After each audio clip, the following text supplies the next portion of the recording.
Hello, my name is Mesut Durukal. I'm a software quality assurance engineer. And as most of my colleagues, test automation is a very important part of my daily tasks. Because nowadays we are not having big releases or seasonal releases anymore, but almost every day we are pushing some new commits and we are implementing some new features to the working product in the production environment.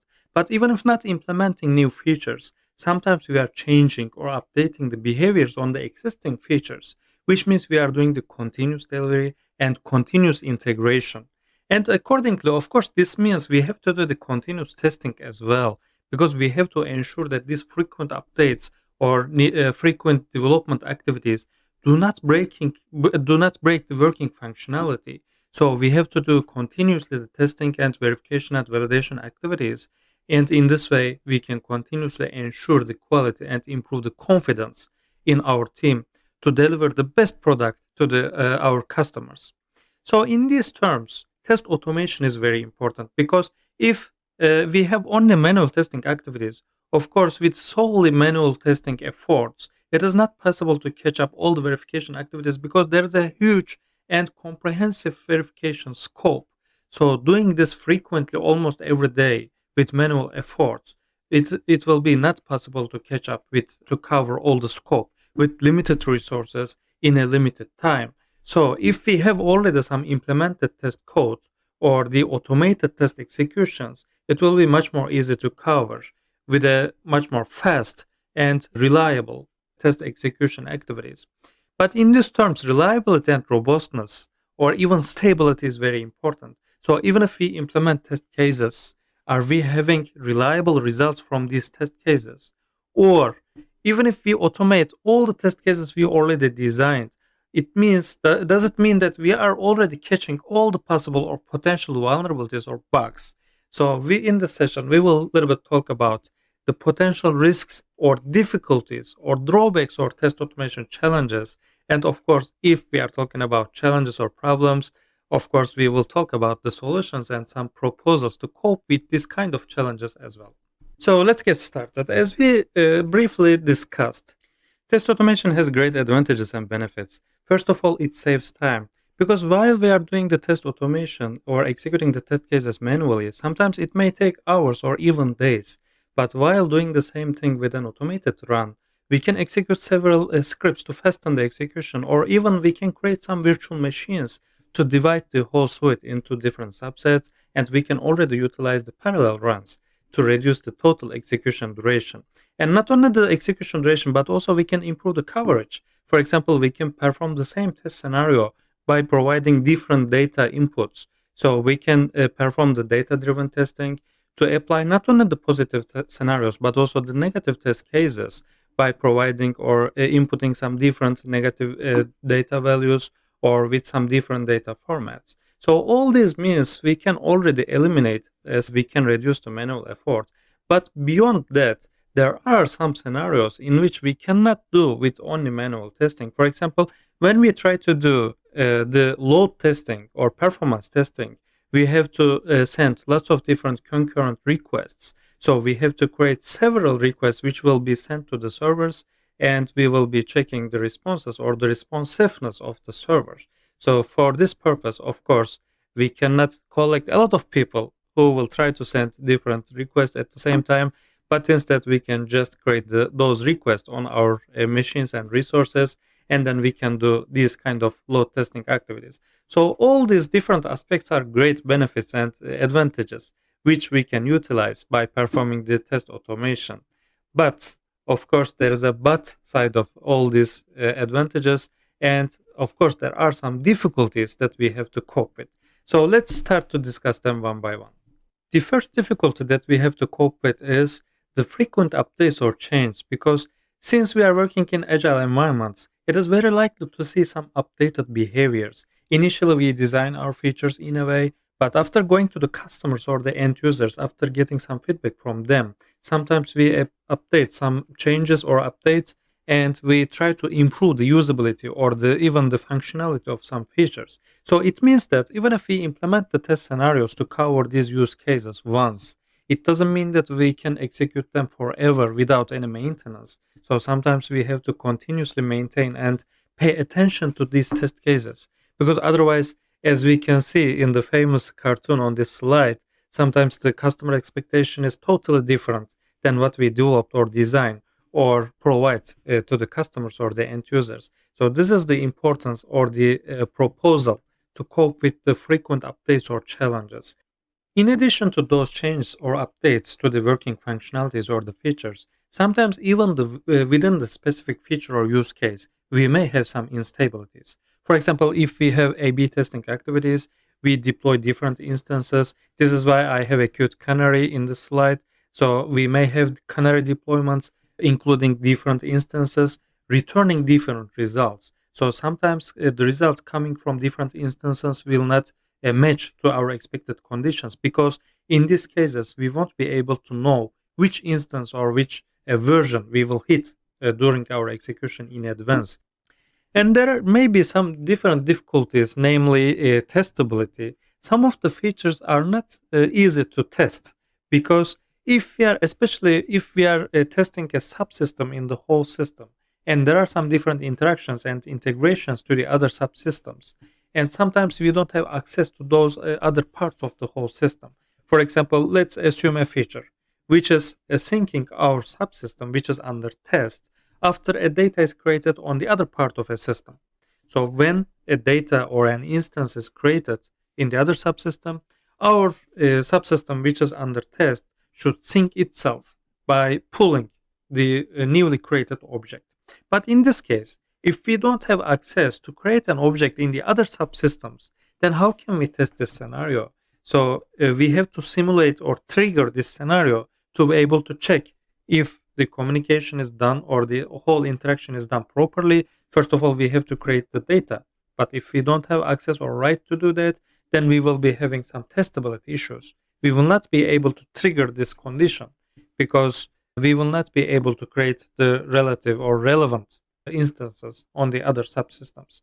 So what we can do is, of course, we can utilize some mocks, or we can develop some other subsystems, which is faking as the modules which our system under test is communicating with.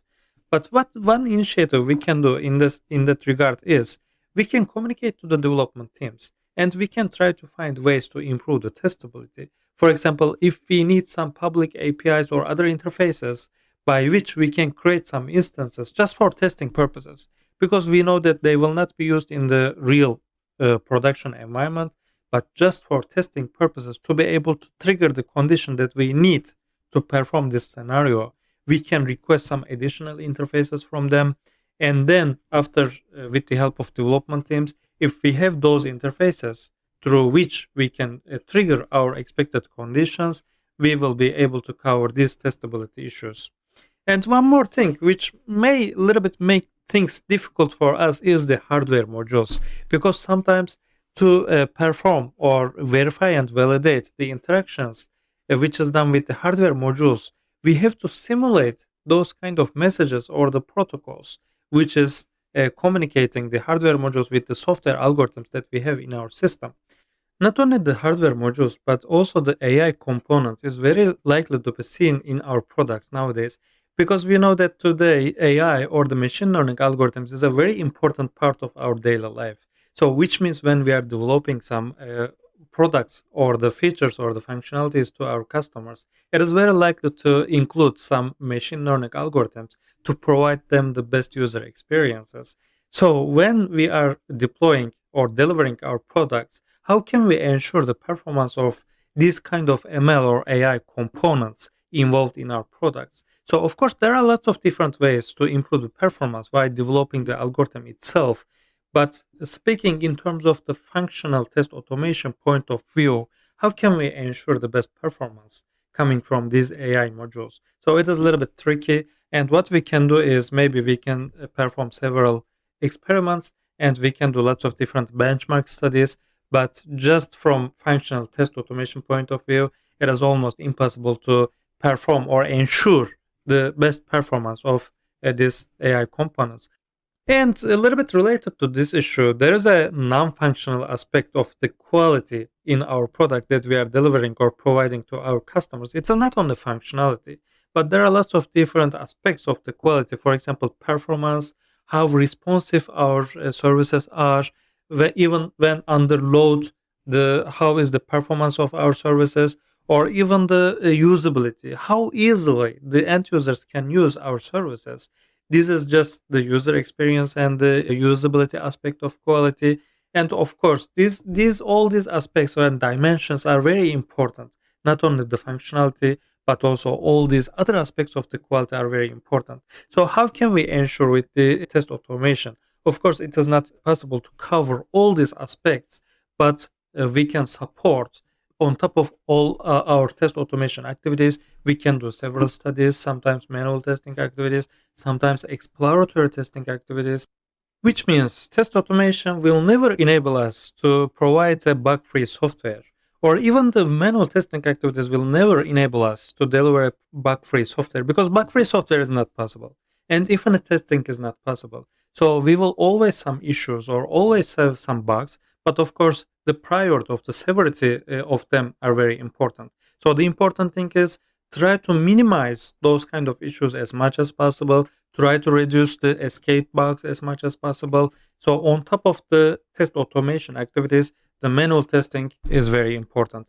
But without test automation, we cannot cover the in scope which is sufficient to deliver our products with a certain quality.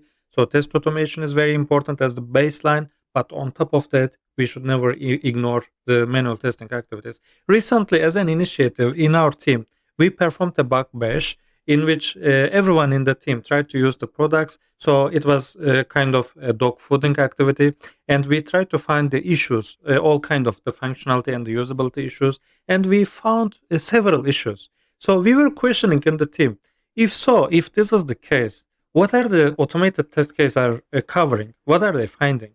But it doesn't mean that they don't find any issues. So we already found several issues reported by the automated test cases, but those were the issues already remaining from the test automation activities. They were still a lot of issues which can be fixed or even improved in the product. So both the test automation and the manual testing activities are very important in these terms, and there will be still a lot of issues which can be improved. So what we can do is, maybe we can do some chaos testing activities to test if something unexpected happens in some parts of the system. If some parts are going down, what will be the other parts or the other systems will be reacting to this unexpected situation? So after these kind of difficulties stemming from the product or the way of working of the features or the functionalities, of course we can talk about some difficulties regarding the implementation itself. On this slide, I have an example showing a setup to test the account or tenant creation feature. And one requirement of the feature was, after a tenant was created, the user of this tenant should be notified via an email. And the difficulty in this scenario was, after each time we execute this test scenario, we should go to the email account and we should log in with the correct credentials, and we should verify that the email was there with the relevant subject and the correct context. Creating unique email IDs after each run and managing all the credentials was super difficult. So what we did is, we set up an email relay which was capturing the email to be sent to an email address which is certain format and forwarding them to one other email address. So in this way, whenever an email is prepared to be sent to an email address which is fitting to a certain format, it was capturing this and forwarding to an other email address which was managed by us.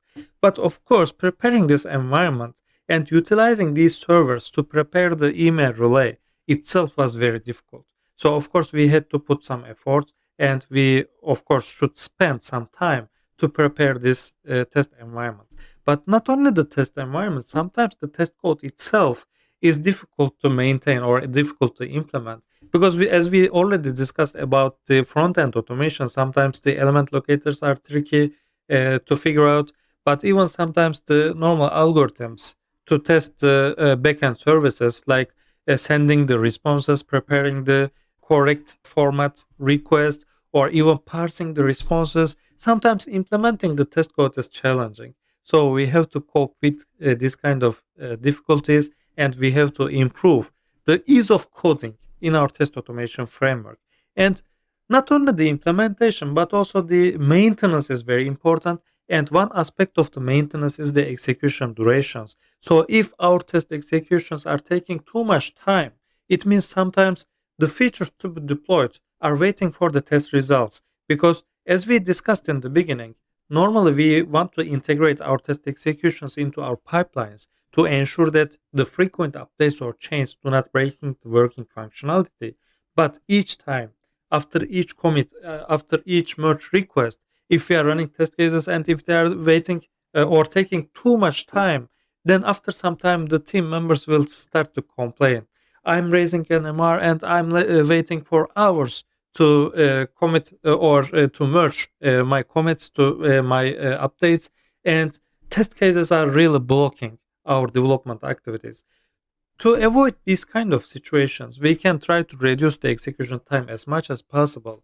As we already discussed previously, we can introduce the parallel executions, but even within the certain test scenarios, we can analyze which steps or which operations are taking too much time, and we can try to find out the root causes. And if there are some dummy ways or there are any other steps, redundant steps which can be eliminated to cover the same scope, then we can already reduce them, eliminate them, and reduce the total execution durations. And one more aspect which will help us to improve the maintainability of test code, to implement the next test cases in a way faster or easier way, is removing the duplications. If we already introduce some helper classes which are providing some methods duplicated in lots of different test scenarios, then whenever we need to implement such a scenario, we will be already having the chance to call these methods implemented in those helper classes, and it will already help us to improve the ease of coding. And not only the ease of coding, but it will help us to remove the duplication, because instead of having this kind of helper classes in which the repeated steps are implemented, if we implement these steps in each test case separately, then what will we do when a fix is updated? We have to update one step repeatedly used in lots of different test cases or test spec files. We will go to each spec file and we will fix this problem in each of them separately. But instead, if we already have the unique point of source, then we will be having the chance to apply our fix to a single point. Another important aspect of the maintenance stage of the software testing lifecycle is managing the bugs. So, of course, when we are doing the test automation or the automated test executions, some test cases may fail, and we have to understand the root causes. Sometimes they may be false alarms, but sometimes they may be the real bugs stemming from the product. So we should find the root cause and we have to report our bugs. But of course, in these cases, the evidence collection is very important because we have to provide as much as possible information to our reports. So let's a little bit wrap up what we have discussed in terms of the test automation challenges and the proposals to cope with this kind of challenges. So we discussed, first of all, we have to cope with this frequent updates, because once the tests are implemented, it doesn't mean that we can execute them forever without paying attention to them anymore. So what we should do is to cope with the agile limited time and limited resources to have the minimum viable product in a very limited time. We have to encourage the early QA involvement, and to cope with frequent updates, to be able to cover the correct scope, we have to continuously maintain our test cases and do the continuous maintenance. The next thing was the instabilities, sometimes stemming from A/B testing activities or sometimes stemming from some scripts or the nature of working in our product. So we have to improve the test robustness in lots of different ways. We have to improve to be ready for different actual results and to be able to cover them properly. And the next thing was different testability issues. What we can do is we can collaborate with the development teams and we can try to find different ways to improve the testability. And we may have hardware dependencies, Or similarly, we may have some AI components in the products that we are developing. So what we can do is we can prepare several simulation environments, and not only the test automation, but also we can do the manual testing activities, maybe some experiments or exploratory testing activities to understand they are performing with a good performance.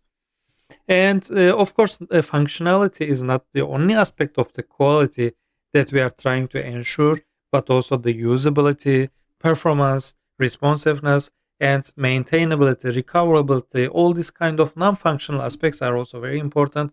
So we can do lots of different non-functional tests as well. Especially chaos testing will help us to ensure the responsiveness of the product, even in the worst cases when some parts of the product are down.